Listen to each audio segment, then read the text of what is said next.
नमस्कार, मैं हूं आपके साथ निशु शर्मा और आप देख रहे हैं देश का सबसे भरोसेमंद digital news channel VK news. BBC documentary India the Modi question, इस नाम से कुछ याद आया आपको? कैसे भूल सकते हैं कि जिस मामले में सुप्रीम कोर्ट ने पीएम मोदी को क्लीन चिट दे दी, उस मामले में बीबीसी ने खुद को सुप्रीम कोर्ट से ऊपर समझा और डॉक्यूमेंट्री बनाई। इतना ही नहीं, इस डॉक्यूमेंट्री के आने के बाद भारत में कुछ वामपंथी सोच रखने वाले लोगों ने इसका समर्थन भी किया। भारत में बीबीसी डॉक्यूमेंट्री बैन थी, लेकिन फिर भी हैदराबाद, जेएनयू के अलावा और भी कई जगह इसकी स्क्रीनिंग करवाई गई। कुछ लोगों ने भारत का माहौल खराब करने का पूरा मन बना लिया था, लेकिन सरकार ने उनके मंसूबों पर पानी फेर दिया। अब एक बार फिर ये मुद्दा चर्चा में आ गया है।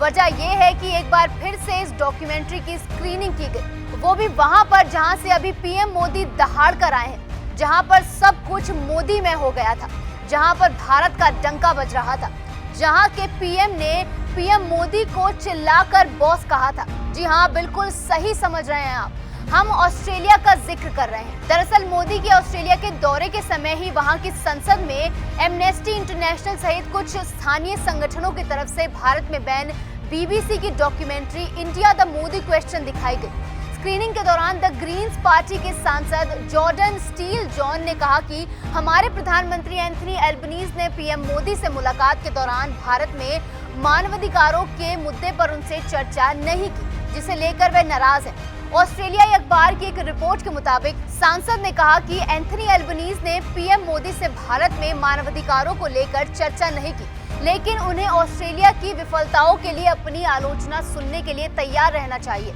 बताया जा रहा है कि ऑस्ट्रेलिया की संसद में पीएम मोदी पर बनी बीबीसी के विवादित डॉक्यूमेंट्री की स्क्रीनिंग की गई, जिसमें सिर्फ 50 लोगों ने हिस्सा लिया।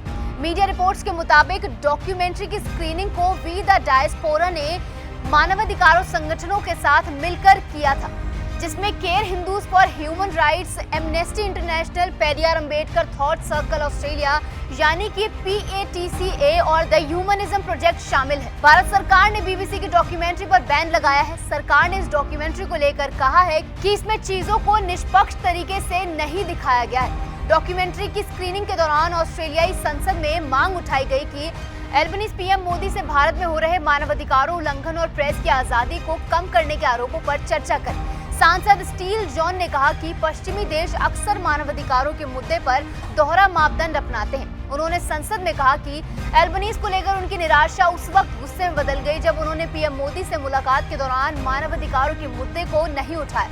हम भारत के साथ अपने संबंधों को बहुत महत्व देते हैं, लेकिन हम इस रिश्ते में आलोचना की जगह भी चाहते हैं, जैसे भारत में मानवाधिकारों की स्थिति को लेकर, और बदले में हम अपनी आलोचना सुनने के लिए भी तैयार हैं।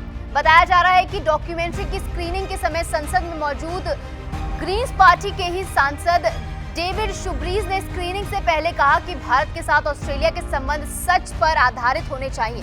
उन्होंने कहा, हमने ये स्पष्ट कर दिया है कि भारत और ऑस्ट्रेलिया के बीच बेहद मजबूत संबंध है और होने भी चाहिए, लेकिन इस दोस्ती में सच्चाई होनी चाहिए। हम लगातार कहते आ रहे हैं कि ऑस्ट्रेलिया की सरकार भारत सरकार के साथ बातचीत में वहां के मानवाधिकारों की खराब स्थिति, प्रेस की आजादी में कमी का मुद्दा उठाए। अगर बीबीसी डॉक्यूमेंट्री को भारत में नहीं दिखाया जा सकता, तब उसे हमारे यहाँ अवश्य ही दिखाया जाएगा। लोकतंत्र के दिल ऑस्ट्रेलिया में।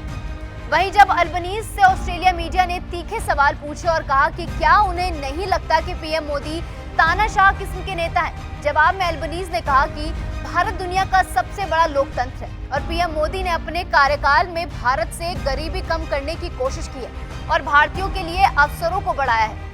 उन्होंने पीएम मोदी की तारीफ करते हुए कहा कि हमने भारत का जो विकास देखा है वह अद्भुत है और प्रधानमंत्री मोदी सच में बहुत लोकप्रिय हैं। भारत एक लोकतंत्र है, लेकिन वो अधिकांश लोगों के बीच लोकप्रिय है। अल्बनीज से ये भी पूछा गया कि पीएम मोदी पर अपने राजनीतिक विरोधियों को दबाने का आरोप है, उन पर मीडिया को भी दबाने का आरोप है, मुसलमानों के साथ भेदभाव का आरोप है। क्या इनमें से कोई आरोप अल्बनीज को परेशान करता है? जवाब में अल्बनीज ने कहा कि यहाँ ऑस्ट्रेलिया में लोगों को अधिकार है कि वो अपनी बात शांतिपूर्ण तरीके से रख सके और हम सभी राजनीति में लोगों के बारे में अलग अलग विचार रखते हैं। ऑस्ट्रेलिया निश्चित रूप से हमेशा मानवाधिकारों के लिए खड़ा होता है, चाहे वो दुनिया में कहीं भी हो। इस खबर पर आपकी क्या कुछ राय है, हमें कमेंट सेक्शन में बताएं और देश और राज्य की तमाम खबरों के लिए देखते रहिए वीके न्यूज। नमस्कार। वीके न्यूज, राष्ट्र के नाम।